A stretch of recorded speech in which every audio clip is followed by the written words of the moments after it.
I've had so many people on here that are so nervous to be in front of the microphone and have the headphones on and things. And the beauty of this is, like I just say, it's not live, so it's all just, I can do whatever afterward. It doesn't matter what you say. Yep. Whereas on a radio show, it's all amplified because it's live. Like, I have the power to do that here if I wanted to, but I wouldn't want to put that pressure on people because it's just another thing to have to worry about. So I feel like I'd be pretty uncomfortable on radio. But you're sort of relying, I guess, in that scenario for the host to sort of steer that in the right direction. Like, I feel like as a guest, you shouldn't have to feel like you have to fix something, or, if you ask something weird. But you're right, like, especially if it's something like, so, like, if you get asked a question that's so, unignorable, if that's even a word, like, you don't want to have to divert it to something else. It's just a weird platform. I can't imagine doing live interviews. And that kind of makes me feel like, did you have a motive with me coming in here? Yeah, exactly. Do you want to talk to me, or do you want to talk about the issue? Exactly. I could be anyone right now. Yeah, and that's right. And that's how it's done with celebrities, like, and why you get so many people that are interviewed feeling, or, there'll be like it'll be a viral video of some celebrity getting angry at an interview, and people go, oh, why is he getting upset? And it's actually like, well, they're just getting bombarded with things. And you should, as an interviewer or presenter or a host or whatever, be able to say beforehand, look, I want to talk about this issue. Is that okay? Yeah. And and I've seen that happen before where that's been broken, like the interview started and they do bring up the issue that was not supposed to be talked about. And that's obviously like what people want to hear. So I don't know, this sort of, it's a weird position to be in as like a host, but I suppose it's your job to get the gossip out, right? Exactly. That's what people want to hear. It's like, what do you expect? Home Audio Entertainment. 9016 Radio. The show for artists of all kinds. Sit down and relax. Enjoy the music. So you've got an EP coming out soon. I do. Tell me all about it. So before that even, where does music start for you? Like, what is your relationship to music? Where did it all begin? Tell me all about yourself. Yeah.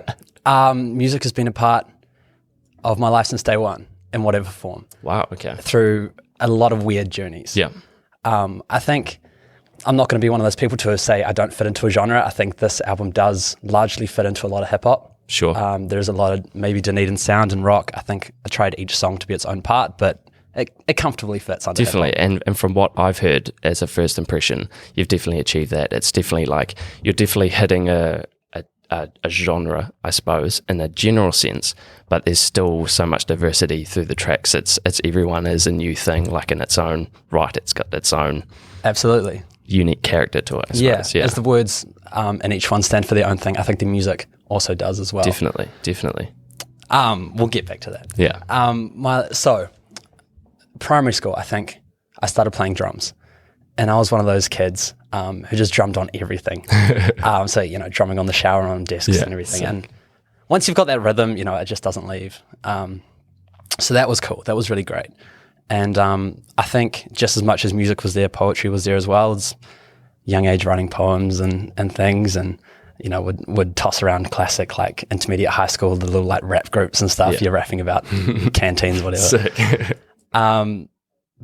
Where drums kind of, I guess, went off, we were just my best friend who was learning piano at the same time. His name's George McLaren, and he took off at the same time with piano, and just being tight and musical mates.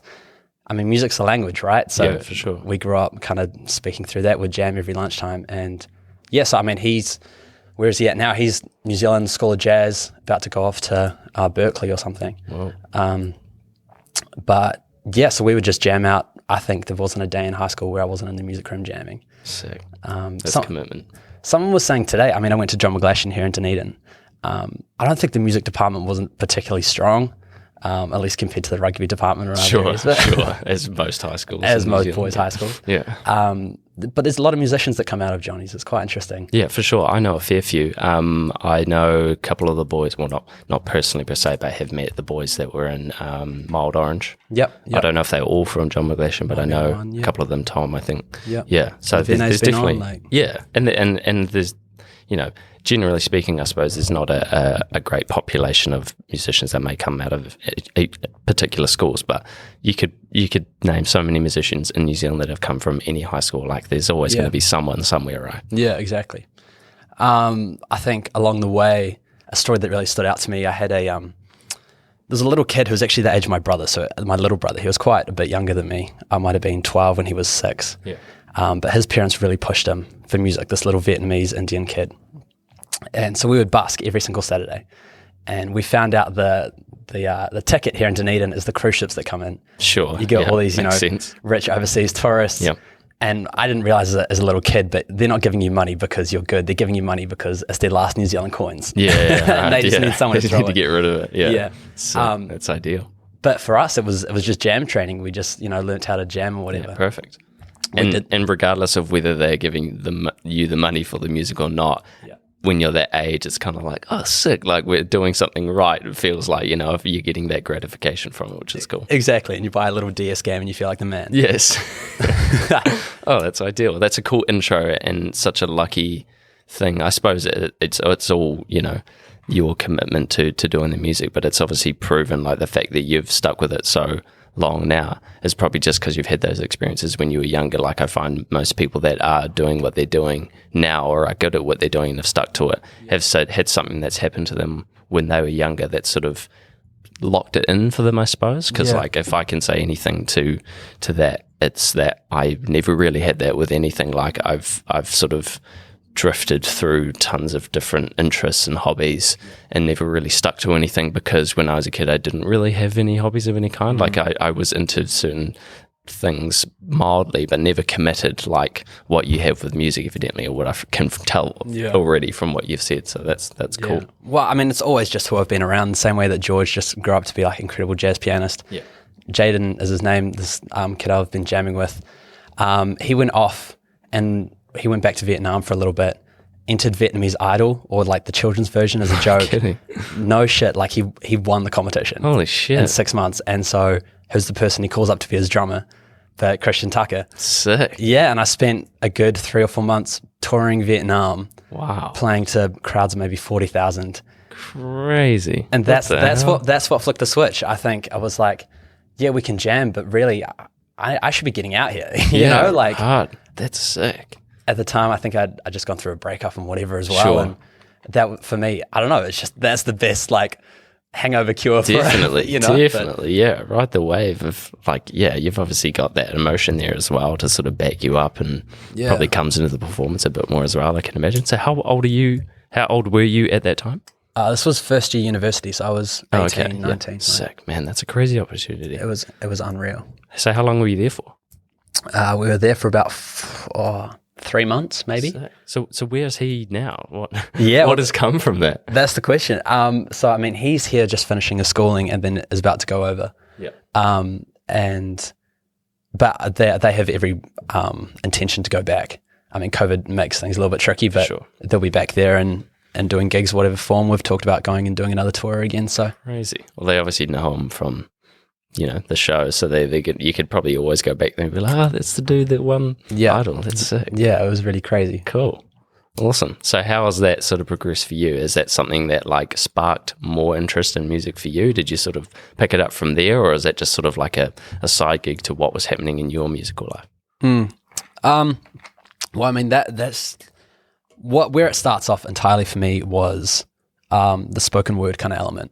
Sure. Yeah, I was very interested by that. I've never actually known anyone that's done spoken word poetry before, so that's why I was so interested to get you on. So how did that come about? How did it start?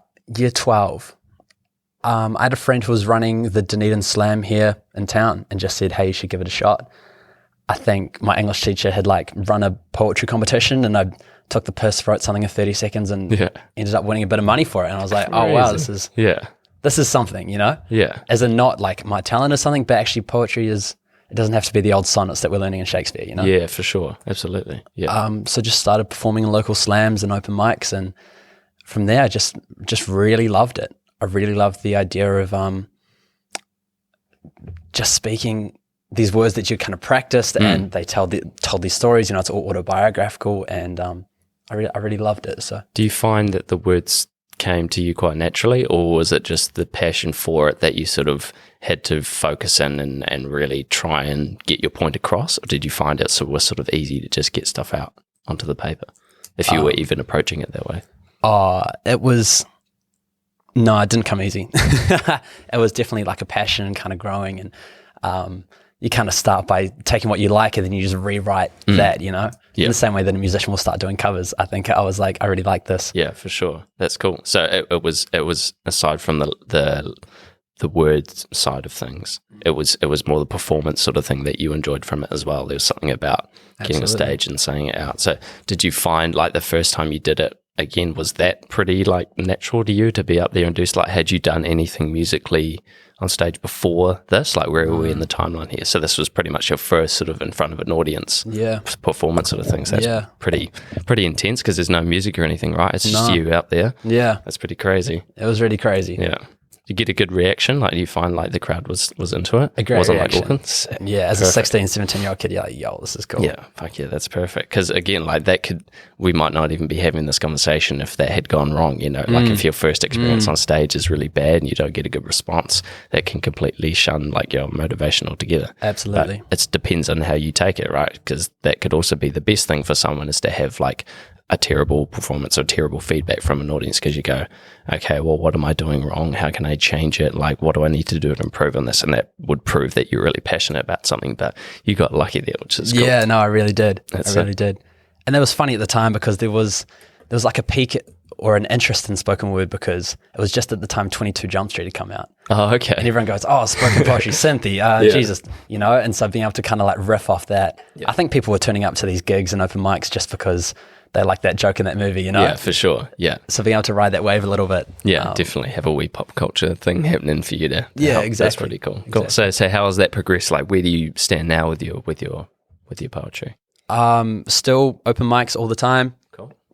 I perform in regionals and I've gone to nationals the last couple of years. No shit. Yeah. So Crazy, man. They kind of picked the one person from each region and you all go together. So it was Hamilton a couple of years ago, and then it was Christchurch last year. Sick.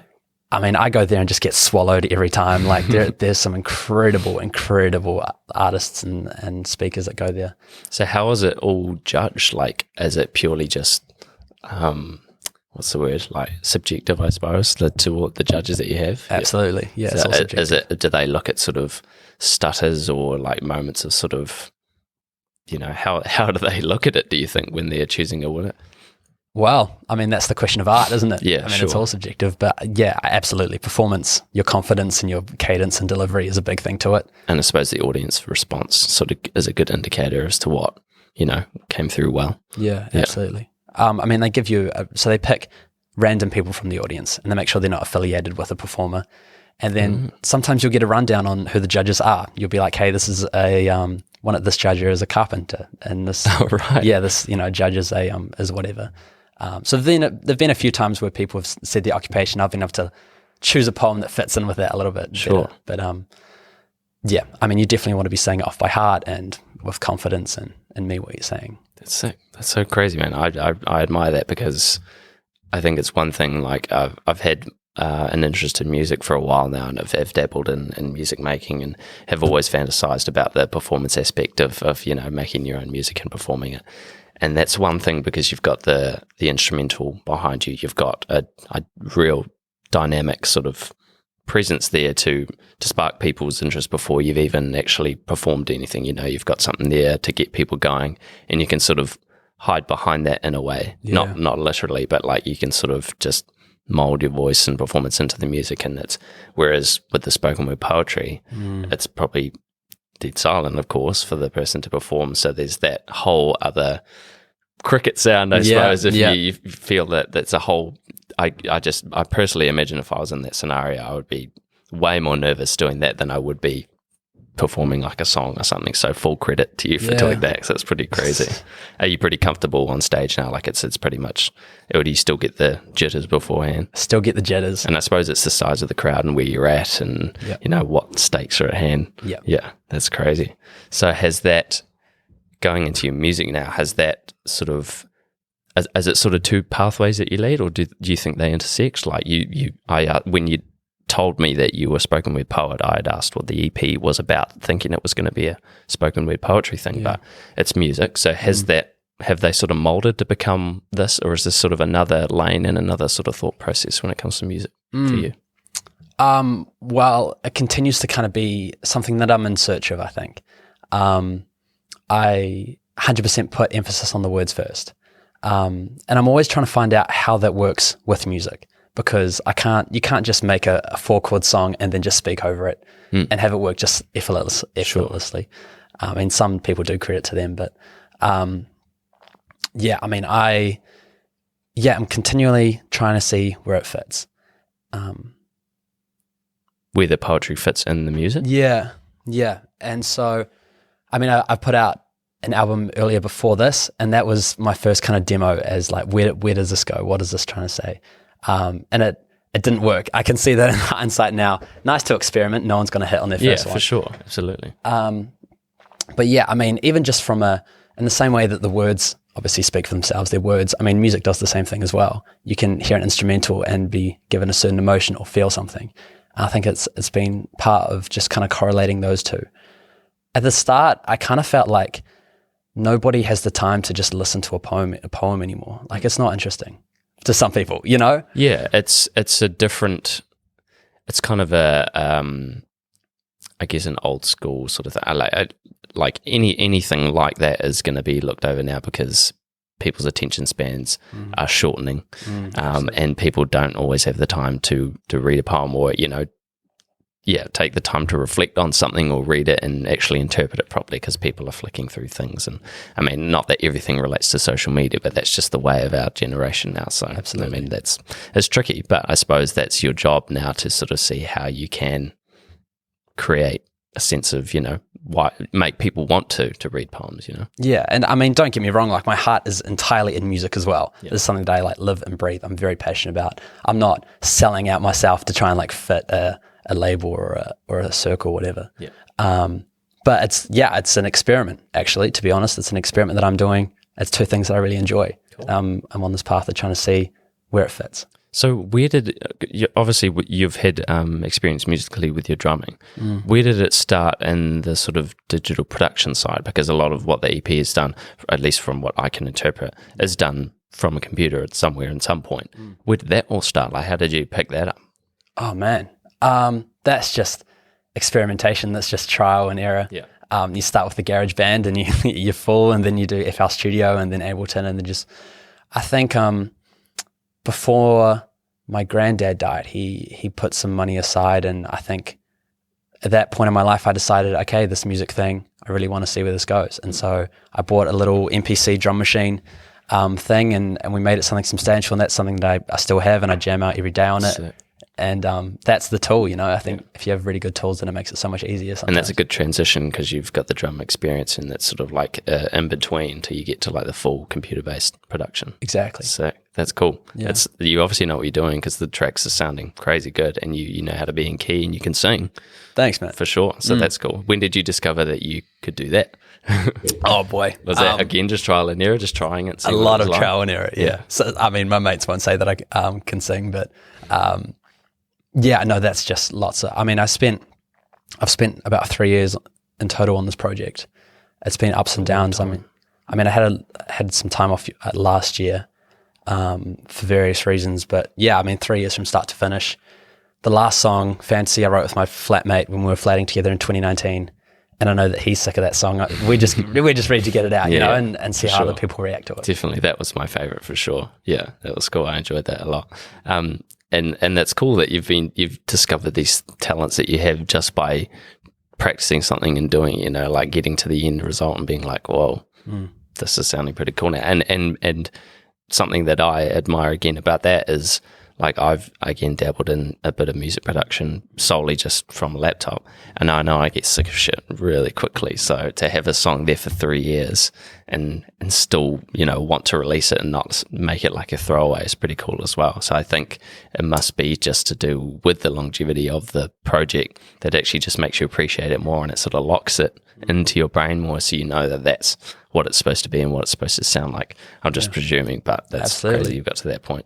3 years, it's a long journey. Yeah, I think in 2019 it was me and my best mates, and we're flatting together, and for that year just got harder and harder, and I couldn't explain why. Like, course, uni had stayed the same, and my friends were there and whatever, but things just started declining, and I started having these kind of weird thoughts and whatever. And I think it wasn't until the end of the year that I realized, oh man, like I think there's some like mental health stuff that I'm struggling with here. Sure. Nothing significant, as in, I don't know how you gauge that, but it's hard to define your own mental health, right? And Yeah. it's hard to sort of realize that there may be something happening, and you always compare yourself to others because you feel like, oh, well, it's not as bad as that, so maybe it's not valid. Yep. So it's a hard thing to understand yeah, at the start. I think that's where, I mean, in 2019, about 2018, this project looked a lot different. I think I'd come out of that maybe earlier album that we don't speak about anymore, and just wanted to make happy, upbeat songs. I just want to dance. I think, this is what's fun, this is what's cool. But then I realized actually, as a person, I think I have some more things to say than that. Yeah, and I think this is really important. So, it wasn't until last year, just out of the blue, out of nothing, got a brain bleed. And just felt like a concussion, and then it just kind of got worse and worse as we went. And that's something that will change your life. And I don't recommend it to anyone. No, of course not. Not at all. And thankfully, it was at the start of lockdown, so I wasn't really missing out on a whole lot. So how did that happen? Do you mean a literal brain bleed? Yeah. Yeah. Like you'd hit your head, or it just Yeah. It was just small concussions playing sport and parties that just all just kind of added together, and then it was one final blow. I was just asleep one night, hit my head on the bedpost, and shit. There was just days where I was going blind and days when I was, unable to speak or walk or whatever. Wow. Yeah. And that was a moment when, I think that really takes you back, that, once you kind of lose a lot of your kind of things, it's like, actually, what are my foundations? Yeah, for sure. What's important to me? What can I do, and what is there to be thankful for? So, you go through experiences with that. I think ACC is an incredible thing. And that was kind of the first look at like therapy and stuff that I'd gone before. And, all these other things kind of came out. I've come out of the experience absolutely believing that everyone should do therapy once in their life. For sure. You absolutely don't have to have something going wrong with you, or be having some big breakdown. I think being there will reveal things about you and how you live and what's important to you that you don't know. Definitely. It's just as easy as sitting and talking with someone. So yeah, and a lot of people don't often have the chance to be able to talk about themselves in that manner, because some people actually, I think not speaking from experience, but I think one of the beauties of therapy is that it seems a bizarre concept to explain what's going on with your personal life to a total stranger, but that's actually probably the best way to do it, because a lot of people think that they're comfortable with family and friends in terms of like what they could talk to them about. When it actually comes down to it can actually be trickier, because you don't know if there's going to be judgment or not. It's actually easier to speak to someone totally impartial. So it makes sense that people benefit from it. And I've heard so many people say the same thing that you've just said. It's like you should try it at least once, because it's quite an eye-opening thing. Again, not speaking from experience. I haven't done it, but I believe in it for sure. Yeah. That's cool. Yeah, and I think that's kind of what this project is. This is just a few glimpses of my life, and I hope that people connect with it. Yeah, I hope that people maybe find this therapeutic. And take something away from it. So definitely. Yeah. Were you so the EP, like we were sort of talking about this before, there's a lot of diversity in terms of like the instrumental themes, and I didn't fully interpret a lot of like what the lyrics are talking about, because when I listen to music, I'm not fully immersed in sort of the lyrics. Not to say I wasn't listening to what you were saying, but it's just my interpretation of music as sort of a first glance is purely instrumentational, so that's what impacts me. So from that perspective, there's a lot of diversity. Is that intentional? Did you find that like when you with your approach to music, do you start with a theme based around lyrics, or does it start with an instrumental? Like, how did you end up with tracks that were all so different? Was it just instrumentation that was derived from the lyrics, or did you go in knowing you wanted to make something so different for each track? I think every track except Woman, instrumental was written first.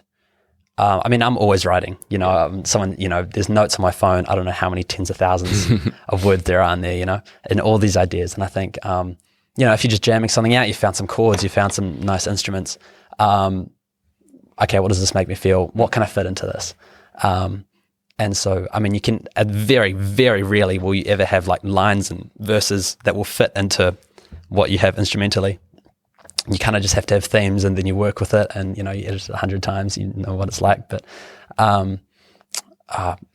just completely forgot what I was saying. That's all good. It's a crazy thing to try and like decipher how you approach your own thing, because sometimes you don't even think about it. You just go in and you know what your methods are, and you just start from scratch. To be able to analyze it sometimes is a bit tricky, but you're quite right. Like my only experience with music is purely instrumentation. Like I've tried to write lyrics and just failed miserably, and not even failed, like not even got to a point where there was any lyrics, just sort of thinking that I would do it and try to start and go, oh Jesus, nothing's happening here. But it's a tricky thing to do, and especially if you've already got something written and you're trying to like combine that with something that's there, it doesn't always work. Yeah. And I suppose like with you doing slam poetry, something that I haven't seen a lot of, I presume is it's not always, in a 4 or 8 bar sort of tone. It's kind of everywhere. Have you ever tried to put the poetry into the music? I sort of asked you this before, but have you ever taken a poem that you've written and tried to make a song out of it? Yeah, that's what Woman is on the EP, and it's actually one of my favorite songs. Sick. The way, I don't know, that was a godsend. That was just the way it just fits was absolutely perfect. Obviously edits have to be made. Yeah. But yeah, and it does fit. Other times it doesn't fit. It really just doesn't. But because like you said, the first time people listen, I mean, it's the same for absolutely everyone.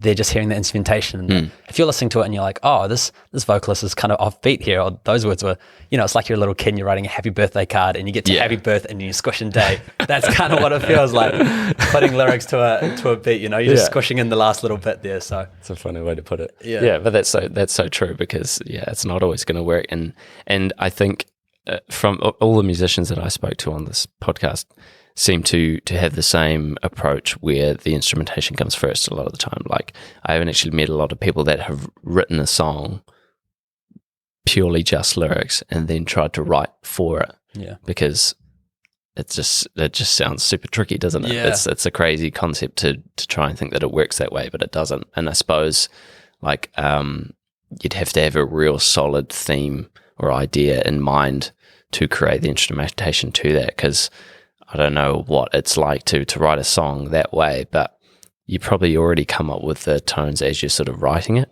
Whereas I think when you have the instrumental, it's much easier to be able to think of a melody and just write words for the melody. But again, you run into the same problem, because it doesn't always translate. You have to have that artistic license to be able to bend and shape words and sentences to fit, which I think was one of the parts of writing lyrics that frustrated me so much, was that I want to say this, but it doesn't work. How can I get this direction? And I can't rephrase a sentence, or you want to use a certain word that, to have a certain impact or whatever, but it just doesn't always translate. So no. I mean, this might have been why it took 3 years. Is that sort of part of it? Yeah, absolutely. Absolutely. You listen back and I was listening back to some old voice memos just last night, and I'm going, oh boy, you're squeezing a lot of syllables into that line. Everyone wants to trash on mumble rappers like there's some new king of rap, but really, like, those guys, there's a lot of them have really got melodies and lines and cadences really down. I think that's sick. Yeah, it's cool. It's cool because a lot of people have used that to sort of create a new concept or genre within what was already there, like creating the mumble rap theme and creating like flows that are so wacky and out there that it sort of creates its own thing. If you can do it in your own way, in a unique way, that's its own thing. Yeah, people will see it for that, and rather than comparing it to something else. So that's the beauty of being a musician, being a creative, being an artist, is that it's your job to, either overcome your struggles by making them work, or just conforming to what's already been done. It's a tricky thing to have to do. But yeah, mumble rapping is something that I think also helps, because I mean, I'm not sure how it got popular, but like you look at like hip hop is the number one genre now. Like that whole movement has completely taken over. Like that's just been pulled through pop culture, just by internet culture and meme culture. And I think that's why a lot of it is so popular now, is because it's incorporated into this meme culture as well. Like someone could do a really funny flow and someone makes like a joke video out of it, and then it gains popularity because everyone's like, oh my God, what is this silly song? And then people actually start liking it for real, and then everyone else does it, and it's like, oh my God, we're in this weird like time where music is just a joke now. In a way. Yeah. But then still has to be taken seriously by people that are actually trying to rap and then use that theme or that comedy aspect of it to be serious with it as well. And then you sort of have to go, it's a weird thing to have to I don't know, break down, I suppose. Yeah. It's a crazy genre. It really is. Crazy artist, yeah. Yeah. You'd love to get like a hit song, like a big comedy thing, and then be like, okay, I've got the platform, time to get serious. Yeah, for sure. And people have done that, I think. Like, who'd be an example of that? But it's definitely been done. I think like not necessarily comedic, but also just the sort of where he, like, you look at Lil Yachty, like when he first came out, like his music was super colorful and weird and looked so different from everyone else and wasn't necessarily funny, but it was so obscure that it grabbed so much attention. And now you look across the board, like this, I'm not saying he was the originator of anything. I guess he is in some regard, but you know, you look at all mainstream rappers and SoundCloud rappers, maybe not today, but you know, in the last couple of years, people that dye their hair and do all this crazy stuff because people want to be wacky and weird is cool, and it's sort of a hard thing to, like, it's only sort of really cool on the moment when that initial group of artists are popping off, because it's like, oh, you're in on that theme, you know, and then it expands so much that, you know, people are almost putting on this personality to gain popularity. And that's not just to say with this rap culture, that's with anything. Like, people, when something amasses to such a large, or, you know, becomes so big rather, people just they act weird to become that, and you can sort of see through that a lot of the time. But I think with today's culture, like especially with mumble rap and that whole genre of music and how it's created, is so easy that it's actually, like, I think one of the reasons why it got so popular is because it was actually really easy for people to make that kind of music. Like, it's all you really need to do, if you can't make beats, is just find a beat, whether you've got a producer or you get one online. That's the other thing, you can just buy a beat off someone online and then just make like a mumble track to it. Like, there's not a lot of effort going in, as opposed to some other genres where you've got people that are choreographing everything and, you know, doing all of that. So I think through that accessibility to that genre, there was so many people that emerged, and I think that's why it's so popular now, is because people just had these really easy channels to get to the top. And social media is such a huge tool when it comes to music and popularity in any form of art now, that you can, like, you know, we live in Dunedin, is such a small part of the world where most of what's happening in pop culture and, you know, music trends and everything is happening in America. We could get our stuff out there so easily by just posting it on the same thing that everyone else does. You know, it obviously takes a lot of time to gain traction and that sort of thing, but it's so much easier, you know, because beforehand you were relying on like a label or someone else to get your stuff out there for you, which wasn't always guaranteed, because you pretty much had to have that person like your stuff in order to want to put it out. Whereas you have total control of everything you do now, which is a blessing, really, because it's like it's just great. There's no you know, limitations. You don't really have like an excuse anymore if you want to do something crazy. That was a huge spin-off of what I'm talking about. But that's just how I see when we get into mumble rap and that sort of thing. I think that's how I sort of try and, like, you know, accept it, I suppose, or make understanding of it. Yeah. What's funny, that kind of reminds me, someone was telling me this thing about how the, I don't know how they got the stat, but the amount of kids taking music lessons now for an instrument has just dropped by like 80%. Yeah, man. Because you can just buy a laptop. You can do it on Ableton, GarageBand, press the button, and there's your 4 chords. Like, that's crazy, that's nuts. Yeah, it is sad, because, like, again, there's beauty in being able to make music from nothing, like from just your computer. That's such a cool opportunity, because it gives anyone the chance to be able to do it, which is great. You want everyone to be able to have equal opportunity to be able to do the things that they want to do, right? And that's great that you can learn things a lot easier now as well. Like, you don't have to necessarily pay for, granted there's tons of benefits to going to school to learn music, but you can learn small things, or, you know, most of what you need to know on YouTube as well, which is free.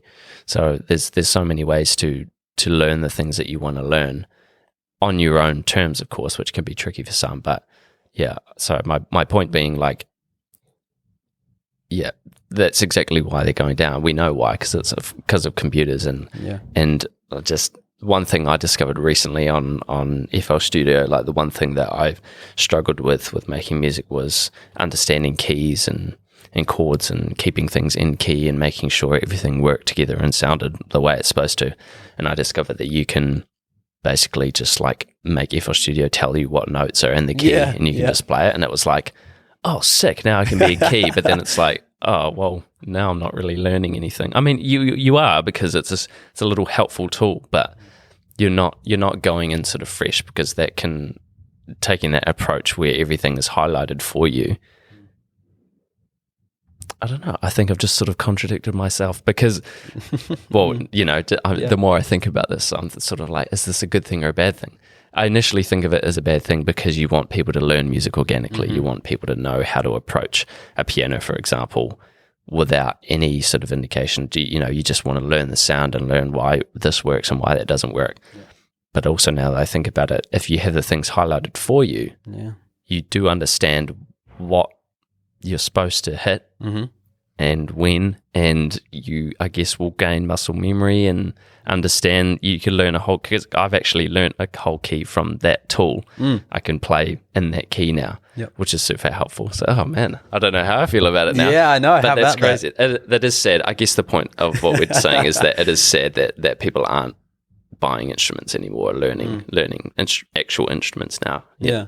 Because there's beauty in, like, there's so many synths and things that try to recreate real sounds from real instruments, and they get as close as they can, and that's fine for some people, but there's still that organic sound that you want from a certain instrument. So I don't think that'll ever be lost. No. And it also depends, just like, it could just be a phase, like what we're saying with hip hop, because there's not a lot of, because that's the most popular genre of music, and so many people want to incorporate or make music of that genre. They don't need those tools, so there might just be a decline now while that's popular, but then rock music might be popular again in another 10 years, and then it'll be back up again. Like, I feel like music will always dip and dive, like fashion, the trends will always come back, and it'll just chop and change the more sort of people figure it out. And there'll be advances in music instruments as well that there'll probably be some hybrid guitar computer thing at some point, which is crazy. You never know. Yeah, there already is. I mean, so many more instruments going to come out of this digital thing, like you see, I mean, Bon Iver has really, I think they were the band, Justin Vernon was the guy. Have you heard the Prismator, where they sing into it and it harmonizes your voice in the same way that you're talking about? You push a button and it makes the key. They sing into it and it makes the key with their voice, and so it harmonizes this thing. And you've definitely heard it on song. I mean, Kanye West has taken it, Frank Ocean's taken it. Oh, like the vocoder thing. You've got the tube in your mouth and you play. Is that the same thing? Oh, it kind of sounds like that, but then it sounds like 7 of those singing at the same time. Okay. And he does it live, and I mean, it's crazy. It's really awesome. Crazy. Yeah, I love that. That's so cool. Exactly. I mean, we don't have to be gatekeepers of what hip hop is or what an instrument is, I'm just here for good music. Yeah, for sure. But yeah, I hear what you're saying. I think anyone listening to this now wanting to make music, like, it does help to have a foundational knowledge of, if you just have a couple piano lessons, you're gonna have a head start. You're gonna beat the first 50 hours of trying to figure out what a key or what a note is. Yeah, definitely. I will say, for someone that has purely pretty much just only learned music on the computer, the one of the most gratifying moments for me in making music was actually, because my flatmate has a big Casio keyboard, which he keeps out in the lounge sometimes. And while they were away over summer, I'd just been jamming on that. And I just looked up like a key, just a random key. It was like a G sharp or something. And I just put it up and I knew what notes to hit, because I was like, I don't know what I'm doing otherwise. It's just, I'm playing a guessing game, which is okay to a point, and then I just get sort of bored, because I'm like, oh my God, I actually just want to like play something. I don't care whether it's good or not. I just want it to be all in key. So I have the key up there and I learn all these keys, and I just go 1, 2, 3. I'm like, oh, that's nice. And then on the right hand, 1, 2, 3. Oh, yep. Okay. So it's all sounding nice. And I just learnt this little 8-bar tune on just total random. I don't even know if the chords were actual chords, but it sounded right to my ear. And I just had this tempo and I made this little melody, and just practiced it, and then learned it off by heart. Yep. And then I came back the next day and I could play it straight away. I was like, oh my God. It's the that best felt feeling. so much better than like making a beat on the laptop, because that's super gratifying too, don't get me wrong. Yeah.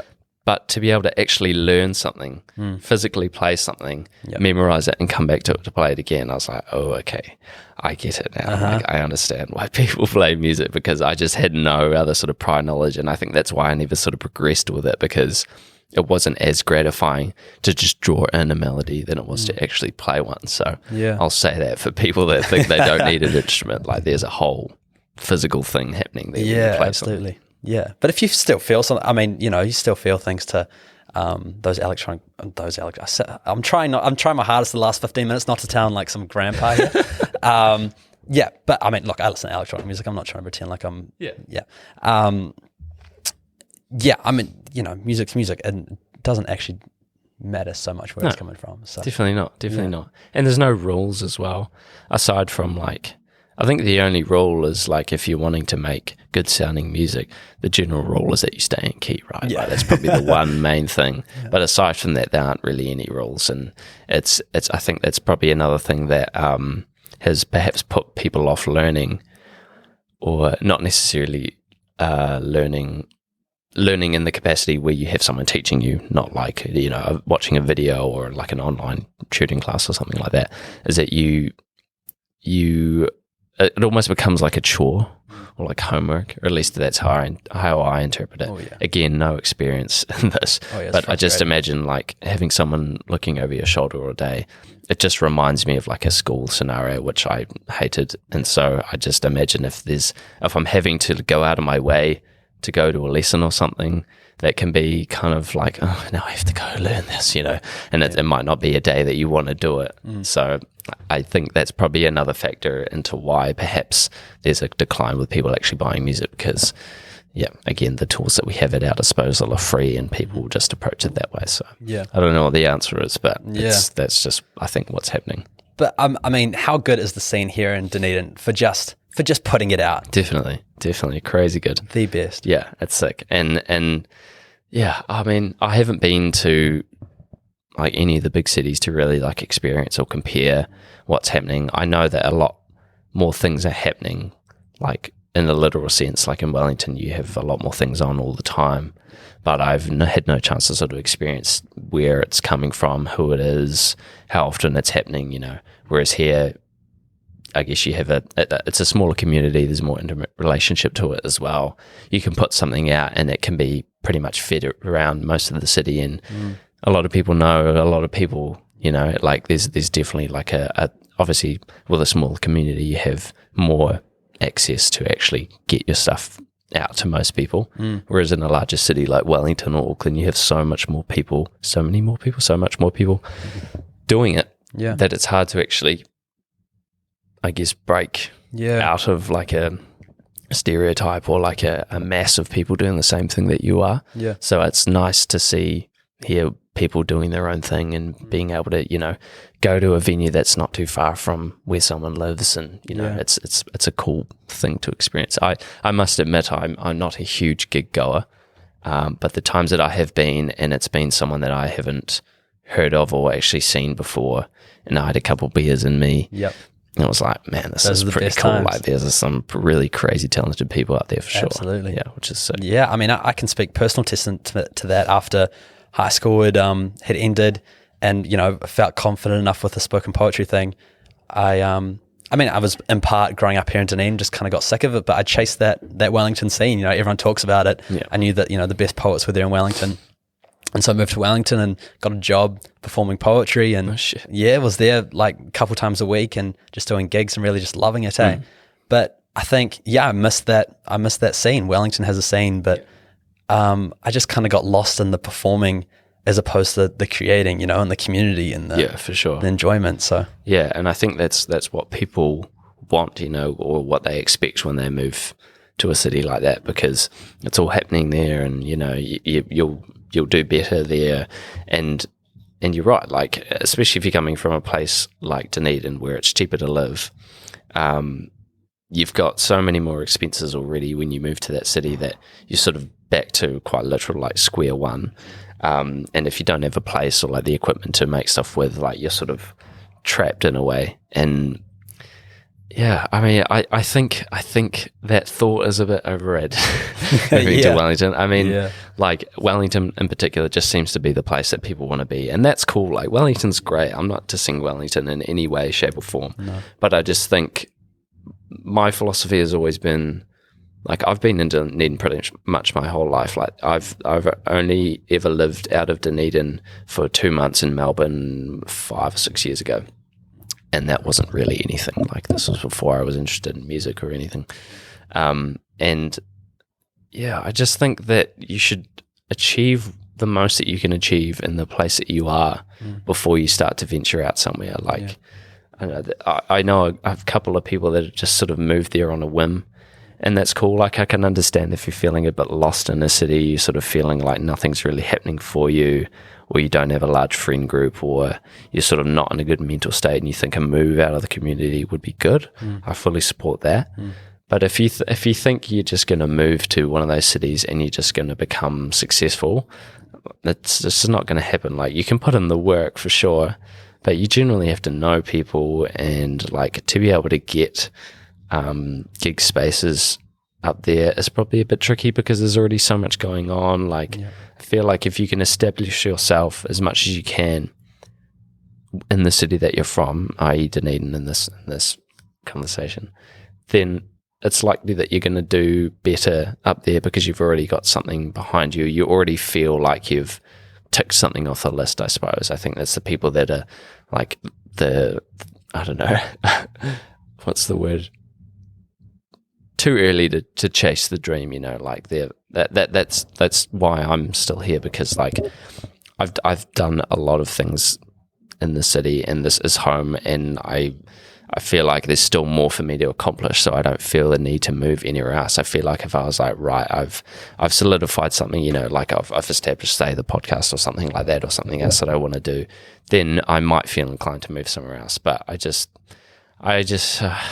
again, man, I don't have the answers. This is just what I hear. Like, it's crazy to me that so many people think that that's just the answer to life. It's just to move to like a bigger city. Yeah. Again, nothing against it. No. But I just think, you know, just make sure you can establish yourself where you are before you move. I was going to say, it's all about establishing yourself.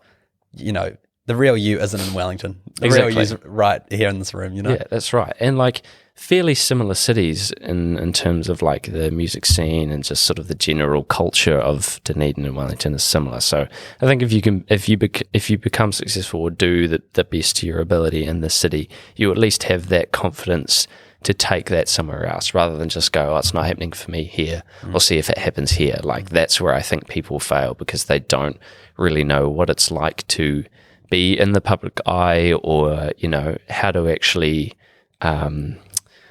what's the word? You know, oh God, what is the word I'm looking for? You know, establish yourself in another community, you know, like get your feelers out there for other people in the industry.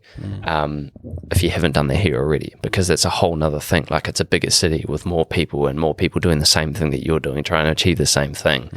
Like, why would that be any easier than it's here? But like, it's pretty gratifying, I suppose, being in a new city. I can understand that. I can understand if you're feeling like you're in a bit of a slump or whatever. Moving to Wellington, it's pretty cool. Like, there's more shops and things, cooler people. Not cooler people. That was not what I meant to say. There's more of a youth culture, I suppose. Yeah. More like, there's a richer culture. Yeah, I don't know. Just obviously more populated, so you're going to have just more of. You know, what you're in, and whatever echo chambers and people that you follow, there's going to be more of that in that city just because it's the capital, right? Yeah. So I don't know. I mean, Wellington's great, but I don't know if it's the answer, I suppose. No. Yeah. It's funny growing up in Dunedin. I mean, sounds like we've both been here for most of our whole lives. Yeah. And a lot of my mates obviously have, because I met them through high school and whatnot. For everyone else, this city is just a 3-year pit stop. And I forget that all the time. Yeah. I forget that all the time. I mean, I'm here for uni and then I'm getting out as well, but damn, like these kids haven't even been to St. Clair. You know, that's the beach down the road for us. Exactly. You know what I mean? So. Yeah, it is funny, because and you forget that there's a whole portion of the year where there aren't really any students here. Like there's such a huge a student population that is not here once university is over, and you forget that. And it's funny because we get sort of I think I've spoken about this before on the podcast. For people listening, I apologize, but we have so many students in the city, obviously a reputable university, and was that the right word? Reputable. That we're sort of swamped with all these people that are not from Dunedin. So we get this rap for having like this binge drinking student culture, burning couches, blah, blah, blah, when most of those people aren't even like people from Dunedin. Yeah. You know? Yeah, That's exactly. sort of the irony in it is that most people aren't, it's not Dunedin's fault necessarily. Obviously there's lots of students that here that are from Dunedin, probably a good portion, but yeah, it's still like a majority that aren't, and it's like, why do we get sort of, just because there's so many people here, why do we get this reputation of having like this crazy student culture when they all just go back to everywhere else around the country at the end of the year anyway? It's crazy. Yeah. It's funny. I was in Rod and Gun the other day, and the shop assistant there was just having a big rant about how all these rich Auckland boys are coming in purposely buying oversized tops that look like their dad's ones so that they can trash. And I mean, so much of this breather culture is just rich kids from Auckland or whatever coming down and going loose. So that's the thing. I think that's why it happens, right? Because it's such a, moving away from your family at 18, 19, it's pretty crazy. And like when you realize that you live in a house with like 3 other boys and it's just getting on the piss every weekend and rah, rah, rah, and there's no rules and I don't have to do my dishes now and all this shit.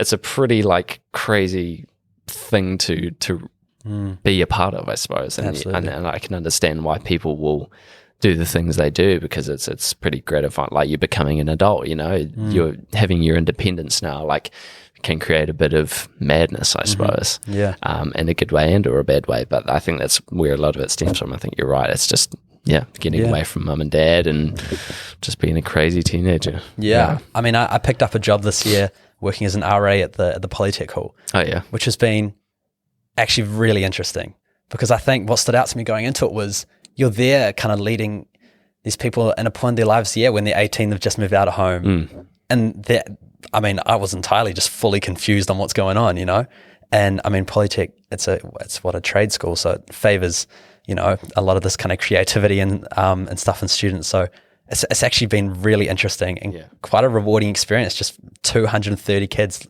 What the heck are we doing? Yeah, that is crazy. Interesting environment to be in. Very I can't say I've been, because I've never studied.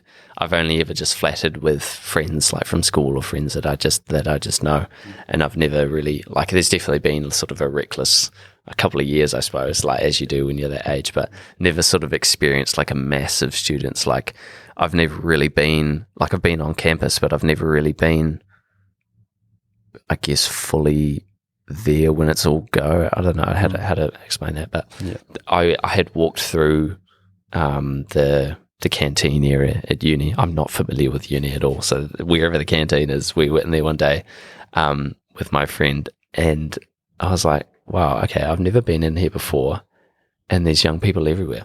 Like this will sound just so normal to everyone else, but I was like, wow, this is so strange. This is so surreal to me to be like amongst all these young people. Like there's not an adult in sight. So there's like a full-blown adult, but it's strange to see so many people going and studying, books in hand, bags on. I was like, oh wow, this is the feel. Like I understood sort of then and there what it was like to be part of like student culture, and I suppose it's a similar sort of thing, just surrounded by people that have the same mindset and are there for sort of to achieve one goal, I suppose, and it's all just So you how old are you? 22. So when you were doing the RA, was that recently? It's this year, yeah. Oh, true. Okay. Yeah, so living on site this year. Yeah, so you're not that much older than that. It's not like there's a weird like gap or anything. No way. Yeah. No. So, and you get along with most of them well? Yeah. Like what is your role? What does an RA do? Oh man, like I hope none of them are listening, but still trying to figure out as we go. Pretty much you're there. I mean, we don't have any power to like push them around or tell them what or not to confiscate shit. But yeah, I mean, you're just kind of there, and they want you to be like an ideal student, I guess. But really what that means is just kind of helping, these people out in a time when they're confused. Sure. Sometimes they're confused about how to use the laundry. Other times they're confused about whether their degree is right for them, Right. I understand. So it's sort of like when you're the senior in high school and you're tutoring the new entry students Yeah. in a way, like exactly. not, obviously not literally, but like that sort of dynamic, I suppose. That's cool. I can imagine that would be quite gratifying to be that person for Yeah, it's for tough, newcomers. tough at points, obviously, but For sure, yeah. Bit of reckless behaviour here and there. yeah, exactly. Yeah. But Cool, man. yeah. So when is this EP coming out? This EP, if we're recording this on Monday, it's coming out on Thursday, on the 11th. So, very soon. Oh, well, this will be out by then. Yeah. So hopefully people can have a listen to this and get some ideas and concepts off you before they go ahead and listen Yeah, to the song, yeah, or vice versa, either way. Absolutely, yeah. That's pretty cool. Be So epic. do you think, you're obviously at a point of releasing it, you're obviously very happy with how it turned out. Is this sort of like do you think another stepping stone, or is this sort of like where you've sort of been leading up to? Like, where do you think it's going from here now that you've finished this project?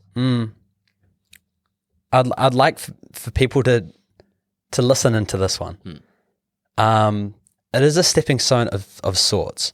For me personally, I guess as an artist or creator, whatever you want to say, I think it's really hard to say when something's done. And that's, to be honest, I just put a deadline when I was making this, and then on that date, press done, and we're sent. So It just had to go out. Like I said, been holding on to this for so long. So I want people to listen, and I'd really like to hear from people what they liked and also what they didn't like. And but I hope that what I'm saying is something that resonates. It's quite a vulnerable project.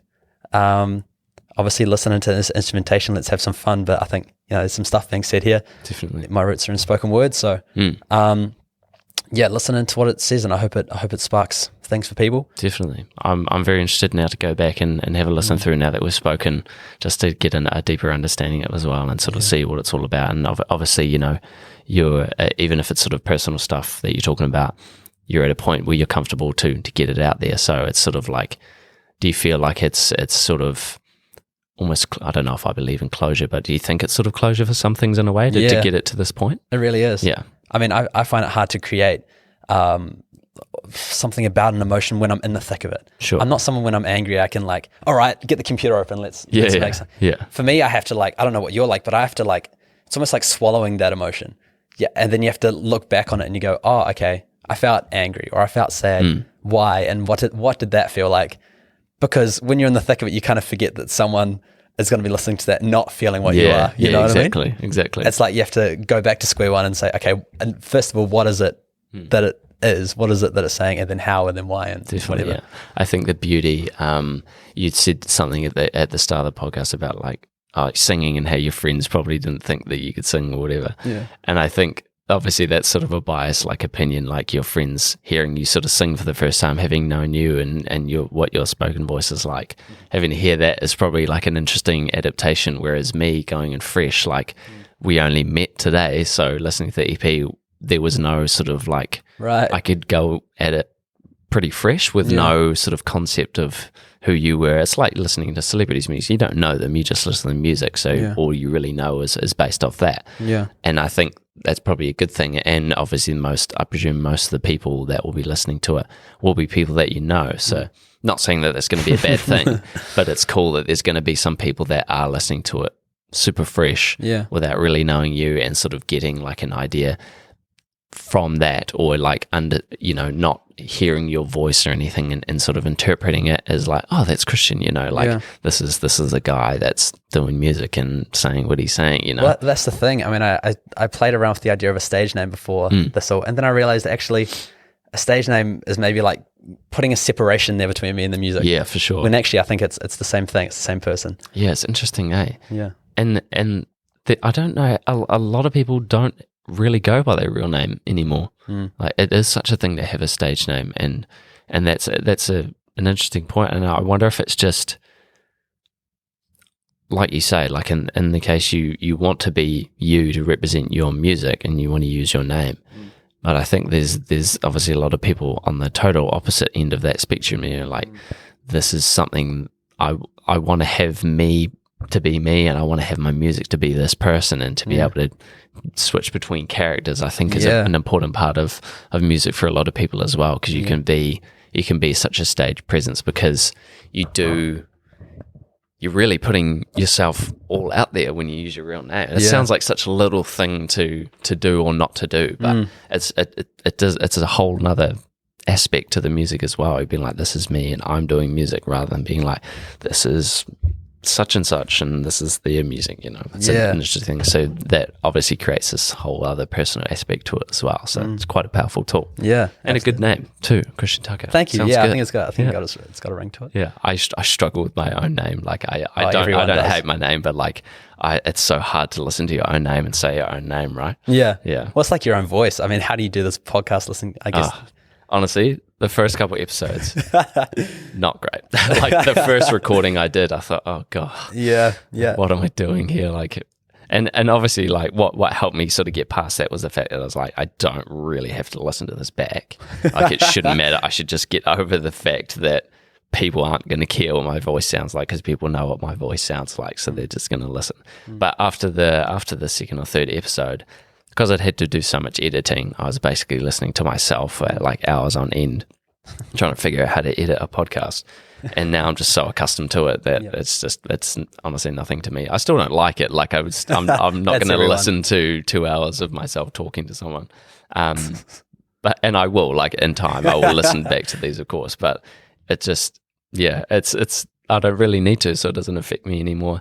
And it's kind of like I'm sure you'll understand this through your poetry and your music, that you do just become accustomed to your voice, and there does become a point where you do like it. Like that was what that happened for me. I was like, I'm okay with my voice now. I'm accustomed to it. It doesn't bother me anymore. But I wouldn't say I love it. But there was a point at the start where I was like, oh, it doesn't actually sound too bad. Like once you listen to yourself for like 5 minutes, you're like, oh, okay, that's how I say that word, or that's how I do this. Oh, it's not so bad. I can't say that's the reality for everyone, but having this platform and literally being able to do that and experience that has made me just so accustomed to it. Like, did you find when you started singing, it was like, oh, gee. Oh, like, 100%. I mean, my whole first few songs that I was putting out, and I even had to fight it with this one, I was always pitch bending my voice. Always. It was always going so much deeper, or I'd pitch it higher or whatever. Yeah. Until I realized, actually, no, like it doesn't really matter like that, you know? I think, just get comfortable with who I am first. And I think maybe that's a bit of a symbol or metaphor. Yeah, but that's true though. And I suppose if like you're singing or speaking lyrics, words that are, I guess, true to you and are of a theme that you relate to or is personal for you, it might not feel so awkward coming out, whereas you were just saying, I got tons of money and I wear all this jewelry, then it might feel weird saying, because you're like, is that really me? Is that not? Yeah. So I imagine there's probably a point where you just sort of go, okay, well, this is me like saying this and I mean it and it sounds good, right? I imagine that's somewhat of the process somewhere. Absolutely. Yeah, that's crazy. Oh yeah. Sorry, you go ahead. I was just going to say, while we're talking on this topic, I just want to plug a show that I'm acting in for the Fringe Festival. It's got similar topics. It's called Day Boy, and it's a cast of 5, and we play the cast of a private boys' high school, the rugby team, and then a day boy comes along, and then it kind of just interferes with the whole dynamic. Written and directed by a playwright here in the city called Harrison Kennedy, really talented dude, and just met him through the process of the show. But yeah, just tackles a whole lot of that kind of stuff. Sweet. About, just kind of growing up and the whole just finding yourself and how other people are going to interpret that along the way. It's actually it's really interesting, eh? You can talk about it for a while. So you can act as well. Yeah. Crazy. Yeah. Many talents, man. That's very cool. So where did you say this is for Fringe This Festival? is Fringe Festival, yeah. And when is that happening? I'm very out of touch with that sort of stuff. Fringe Festival starts next week, I believe. And this will be the redemption after last year's was cancelled. Day Boy, the show itself, if I'm right, it's 20th of March until the 24th of March in the Emerson Theatre. So this is awesome, man. So a lot of stuff for you happening very soon. Yeah, I feel like sounds like your year. Coming out of this this brain injury, I feel like I've had a lot of time to think and I guess evaluate again and about what's going on. And they're coming out. So I'm really hoping that people resonate with these. Sweet. I'm sure they will, man. And from what I've heard, you could definitely tell there was something there, and it sounds good. Instrumentation is great from what I heard. again, I'm going to have to go back and reassess and just get a second look at things like I do with any album. It's good to listen to things through a few times. But I was very impressed with what I heard, man. I think you're doing a really cool thing. Is there anything else you want to say? EP coming out Thursday, so I suppose everyone keep their eyes peeled for that. Eyes peeled, ears peeled. Yeah, awesome. I'm going to plug in it. Share it with your friends. That does more than you think it does. Yeah, absolutely. Yeah, crazy. Yeah. And it doesn't take much, does it? No, and not at all. It's sort of like upsetting when people don't, because you're like, it really just takes 2 taps and you shared it, you know? Yeah, I mean, I found it funny when I think you had, was it Wax Mustang who was on, and you guys were ranting about people sharing music on their Instagram stories. I mean, you wouldn't think, I mean, sure, I get it. I get when you're putting up a big Dua Lipa song or whatever, no one's going to be like, oh, whoa, this seems like cool new music, whatever. And I get that maybe the point is sharing your own taste or whatever, as opposed to the actual song. But yeah, I mean, if you share it like that, to the artist, sometimes it can actually be a big thing. So yeah, for sure. Oh man, there's such a difference between sharing like a song that you're listening to that day, that, you know, to set the mood for someone, because no one really cares. But if you're going, hey, this is my friend Christian, he's released an EP, you guys should go listen to it. That's a whole nother thing, you know. You're sharing your friend's work, and if you can explain it, write some text here to explain what's about, so people just don't tap past it, because people do that these days. Then I think that's so much more important. I think we were purely just talking about like, oh yeah, this is a sick new tune from Travis Scott, you guys should check it out. That's right. You know, that sort of shit. Yeah, you know, that's a bit like, who's serious? Like, I don't think I've ever seriously gone, oh, what's this song this person's listening to and gone into it. You know, it's a totally different thing. But we'll definitely be sharing on the podcast page for you, man. So we'll get that out there as much as we can. But thank you for coming on. That's really cool that you hit me out. This was a really cool conversation. Pleasure to meet you. And I wish you all the best. And we'll again, share that EP. Awesome. Big week for you. Thank you. All right, sweet, man. Thanks, everyone. Thank Bye. you. Home Audio Entertainment. 9016 Radio. The show for artists of all kinds. Sit down and relax. Enjoy the music.